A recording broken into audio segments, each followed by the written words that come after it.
All right, so you're thinking about saving for your children's future. And I have news for you. A piggy bank, it's not gonna cut it.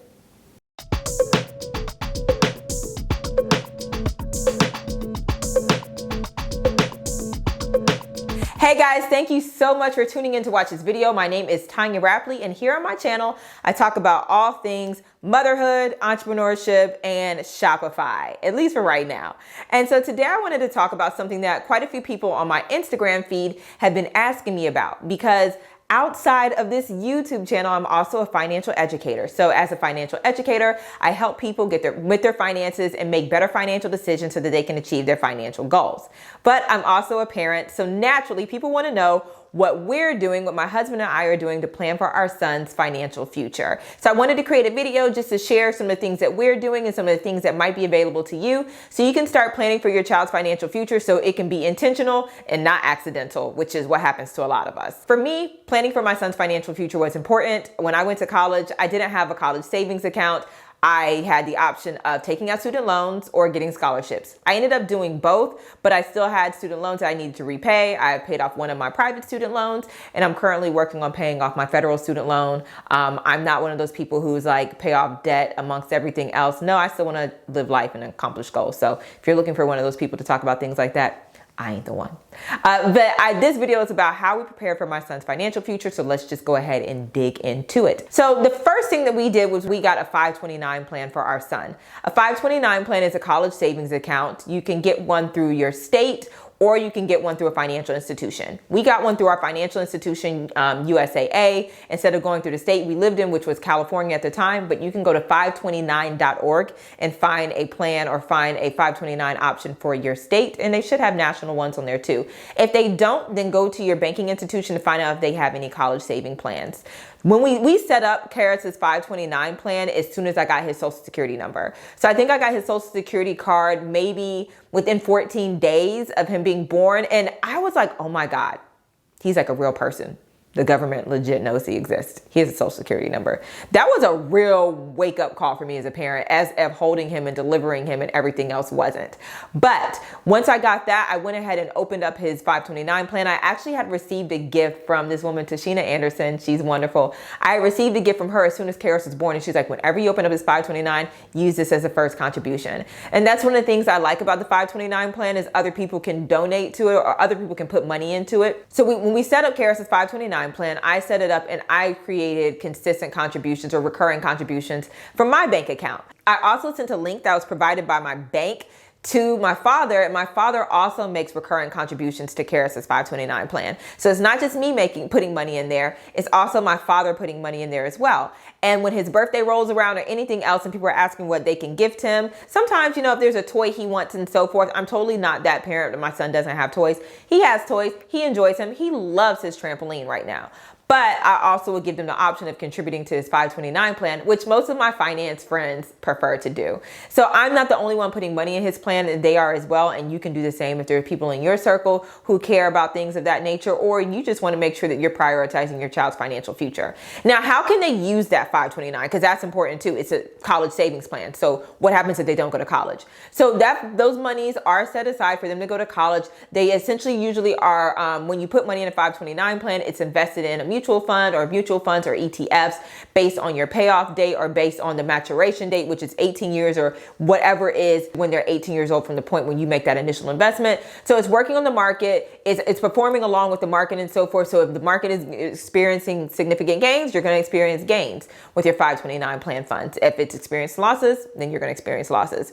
But the 529 plan is set aside for college or education expenses. So education is broad. It's not just college. They could decide to go to a trade school such as HVAC or a beauty school or so forth of that nature. They can decide to go to culinary school. It's an education expense. And the recent administration also made it so you can put it towards non-college or non-career related education expenses. So that means that they're in a private school or something of that nature. You can also boarding school. You can put it towards those expenses, but you can also buy, textbooks, anything related to the school experience as well with that. So say they get a scholarship that covers their tuition, but you still have to buy textbooks and everything else. You can use it for those qualifying expenses. Now, how you demonstrate that to the 529 plan, I don't know. You want to make sure that you actually look into your specific plan and talk to a plan administrator who can answer those questions for you. If you decide not to use it towards educational expenses, your money is not lost. You have a few options in that regard. You can transfer that 529 plan to another child, or you can actually cash out of that, or the child can cash out of that 529 plan. The only thing is going to be they are going to be penalized for using it for non-education expenses. But I mean, hey, I would like to take a penalty on $70,000 versus a penalty on nothing. I would like to take that penalty on $70,000 and potentially use it towards a business or something else that's important to me, or a down payment on my first home or my first rental property, than not having that money available at all. So the fact that there might be a penalty assessed if they choose not to use it for college related expenses, to me is not a reason not to do it. So that's one, the 529 plan. And as I said, you can go to 529.org, which I've linked below. And speaking of below, if you're finding this video helpful so far, if you like how I'm delivering this information, please like the video, subscribe. I'm in the process of growing this YouTube channel. And even after I've grown it, I still want you to like and subscribe, because that just keeps me going. I do these videos as a labor of love, and that just encourages me and lets me know, hey, you're on the right path. People care. So the second thing that we have done for Karis is we have a savings account. Karis has a Coogan savings account, because when we lived in California, he did a little bit of modeling and so forth. So in California, they have a law where if a child does any entertainment related things, whether it's modeling, acting, singing, anything of that nature, you have to put a percentage of their earnings into a Coogan savings account, so that the child doesn't turn 18 and doesn't have anything to show for all the work that they did. It's to protect the child against parents who don't have their children's best interests, or basically who are exploiting their children without any intention to pay their children back or to repay their children for the work that they did to support a household. So his money is in a Coogan savings account, and we also put money into that account. But you can use a savings account. The only thing about a savings account is like the interest is going to be minimal on a savings account. When I say minimal, I mean like 0.005.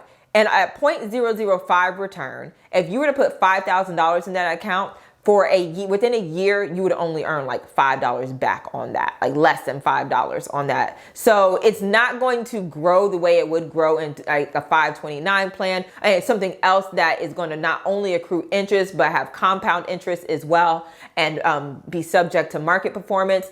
But it is an option to put money aside. I think that, putting something aside rather than nothing aside is always more important. So you can also use a savings account. It would be custodial because the child is under 18. So you would need to open it up for them. So that's an option too. And we do have a savings account for Karis. The third thing that we have for him is custodial stocks. So at under 18, you can't buy your own stocks. But you can have a parent open up a custodial stock account for you, which means that your parent is buying and trading and purchasing stocks for your portfolio that they can turn over to you once you turn 18 and are of age. And so I try to purchase stocks for him on a monthly basis. I put money in, I use Stockpile. So I put money into a Stockpile account, and I purchase stocks for him monthly so that Karis will have a portfolio by the time he turns 18. I had a portfolio before I turned 18 because my grandmother, as a Christmas gift for me, I think when I was around like 11 or 12 years old, purchased me Disney stock. My grandmother purchased me 4 shares of Disney stock. At that time, they were like $15. And I think that my grandma thought it was cute because it came with this really cute stock certificate, which I have since lost. And you actually need stock certificates. I don't think my parents understood the stock market, and that this should not be displayed in Tanya's room. This is actually a valuable piece of paper that we should keep stored away and safe from her. So I don't know where my stock certificate is, but that doesn't mean that they don't have record of me being a stockholder. But she purchased this stock for me, and since I got it, it has split. So now I don't just have 4 stocks, I have 8 stocks. And that stock that was worth $15 a share is now, when I last checked, was worth about $147 a share. And so I have that in my portfolio as well, but I became a shareholder before I was even 18 because of a custodial stock that my grandmother purchased for me. And you can do that for your child. So if you're hearing all these things going on about what's going on in the stock market, or when Amazon was, $35 a share and now it's over $2,000 a share and so forth, and you're like, dang, I should have got on the bottom floor. There's an opportunity for you to get on the bottom floor for your child and start purchasing stocks so they have a portfolio. And the great thing about stocks is when they become of age, and if they decide to sell any of them, they won't receive a penalty for selling that stock, especially if it's worth anything. Now, if they lose value, it loses value, but that's nothing lost to them. And I always say, only invest money in the stock market that you can afford to lose. And I feel like if you're investing money for a child's custodial account and understanding that your goal is to allow that to grow at least for 18 years, and that's money you can afford to lose. So if it doesn't increase in value the way I hoped it would, okay, you gave it a try. But hopefully the scenario would be that it increased significantly in value. But if the child does sell that, they do have to pay capital gains tax on it. So when they file taxes, they do have to claim that as income, and they will have to pay taxes on that. So it's not completely tax-free, but it's not going to be a penalty such as they would receive with the 529 plan for using it for non-college related expenses or non-educational related expenses. So that's the 3 that we have for my son. And I want to throw a bonus in there. We do not currently have an IRA established for Karis, but I do know some parents and some of my peers who have set their children up with an IRA.